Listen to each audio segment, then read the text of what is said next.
मैं स्कर्दू से बिलोंग करती हूँ। मैंने एनसीए लाहौर से ग्रेजुएशन के फाइन आर्ट्स स्कल्पचर में। अभी रिसेंटली यहाँ स्कर्दू में मैं कुछ अपने पर्सनल प्रोजेक्ट्स कर रही हूँ और साथ साथ जो है कुछ आर्ट ट्रेनिंग से रिलेटेड प्रोजेक्ट्स मैं डिफरेंट एनजीओज़ के साथ कर रही हूँ। इस कोर्स में जो है मैंने डिफरेंट कोर्सेज करवाए। एक बैग डिज़ाइन है, निटिंग जिसमें इंटीरियर डिज़ाइनिंग से रिलेटेड काफ़ी आइटम्स है, उसमें एक वॉज डिज़ाइन है और ज्वेलरी डिज़ाइन है और एक वॉल हैंगिंग है। देखिए जो मटेरियल्स, एक तो नेचुरल मटेरियल्स यूज़ हुए और एक रिसाइकल मटेरियल्स।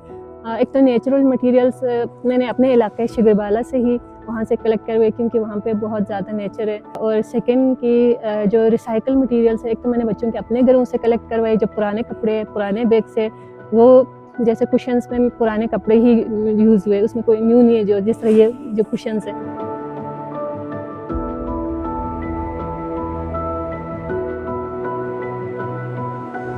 इस दफ़ा मैंने विंटर्स स्कर्दू में गुजारी तो यहाँ पे मैंने एयर पोल्यूशन बहुत ज़्यादा देखी, साथ साथ जो प्लास्टिक के स्मेल भी मैंने बहुत ज़्यादा फील किया और मुझे ऐसा लग रहा था कि मैं स्कर्दू में नहीं हूँ, विंटर में मैं लाहौर में हूँ। मैंने इस चीज़ को फील किया और मैंने एक यहाँ पे एक छोटा सा एक प्रोजेक्ट बच्चों से करवाई, लेकिन उनको इस चीज़ से बहुत ज़्यादा अवेयर हुए बच्चे और ये चीज़ें वो घर जाके भी पेरेंट्स को वो लोग अवेयर करें।